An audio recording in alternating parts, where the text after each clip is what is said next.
வணக்கம் திண்டுக்கல் மக்களே. இன்றைக்கி ஒரு பழமொழியோடு ஸ்டார்ட் பண்ணிடலாமா? பழமொழின்னு இல்லை, ஒரு மூவி டைலாகோட ஸ்டார்ட் பண்ணிடலாம். செந்தில் சார் சொல்லுவாங்கல்ல ஒரு மூவியில், நாள் முழுக்க அலைஞ்சு திரிஞ்சு சம்பாதிக்கிறது எல்லாம் எதுக்கு? எல்லாம் இந்த ஒரு ஜன் வயிற்றுக்காக அப்படின்னு சொல்லுவாங்க இல்லையா? அது ஹியூமன்ஸ் நம்மளுக்கு மட்டுமாங்க? இல்லைங்க, உலகத்தில் இருக்க எல்லா ஜீவன்களுக்கும் பசி தாகம் இதெல்லாம் இயல்பான ஒன்று, அதெல்லாம் இருக்கக்கூடிய ஒன்று. அப்படி இருக்கிறப்ப இதை நம்ம மனிதர்கள் மனிதர்களுக்காகவே சித்தரிச்சுக்கிட்டோம் அப்படின்னு தான் சொல்லணும், இல்லைங்களா? என்னடா இந்த பிள்ளை எப்போ வீடியோ போட்டாலும் சம்மந்தம் இல்லாமல் ஏதாவது ஒரு டாப்பிக்கை கொண்டு வருது அப்படின்ட்டு நினைப்பீங்க. சத்தியமாக இல்லை, சம்மந்தம் இருக்குது. நிச்சயமாக சம்மந்தத்தோடு தான் நான் போட்டிருக்கேன், ஓகேங்களா? ஸோ வீடியோ வரும் பாருங்கள் என்ன அப்படின்னு.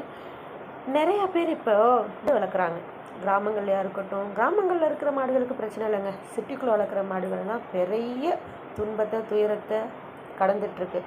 என்ன அப்படின்னா, இது நேற்று எங்கள் அம்மா வீட்டில் நடந்த ஒரு இன்சிடெண்ட். டோரை லாக் பண்ணியிருந்தோம், கதவை ரொம்ப ஃபோர்ஸாக யாரோ அடித்து உடைக்கிறாப்புல ஒரு சத்தம் கிடச்சி.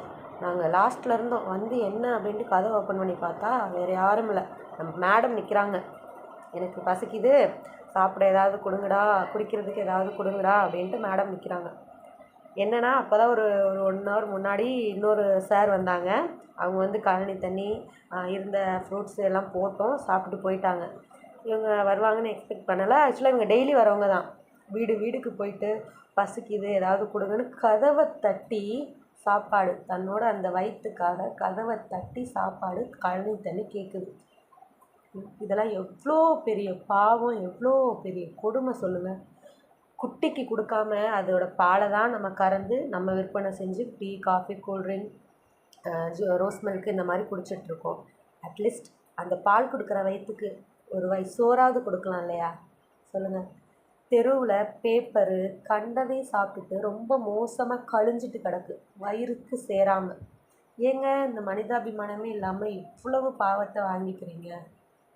நம்மளால் இந்த அடிக்கிற வெயிலில் ஒரு டம்ளர் தண்ணி குடிக்காமல் இருக்க முடியுதா சொல்லுங்கள்? அதுங்க யார்கிட்ட போய் கேட்கும், எனக்கு தண்ணி தாகமாக இருக்குது, எனக்கு ரொம்ப பசிக்குதுன்னு? இதில் போய் யார் வீட்டு வாசல்லையாவது ஏதாவது பழைய சாதம் இல்லை ஏதாவது காய்கறியை கிடந்துச்சின்னா அதை போய் சாப்பிட்டா குச்சியை வச்சு அடிக்கிறாங்க. வீட்டு வாசலில் நின்று சாப்பிட்டுட்டு சாணி போட்டுறது. அதையும் மீறி தண்ணி வைக்கிறவங்களுக்கு, சாப்பாடு போடுறவங்களுக்கு சண்டை வேறு நடக்குது தெருவுக்கு. மாடை வாசலில் வச்சு சாப்பாடு கொடுக்குறீங்க, சாணி போட்டுருது அப்படின்னு. மாடை தெய்வமாக பார்ப்போம், கோமாதாவாக பார்ப்போம், ஆனால் வாசலில் மாடு சாணி போட்டுறக்கூடாது. அப்படி தான் நம்ம சொசைட்டி அங்கே தான் போயிட்டு. சாமியாக பார்த்தா மட்டும் பத்தாதுங்க, தயவு செஞ்சு வயிற்றுக்கு சாப்பாடு கொடுங்க, சரியா?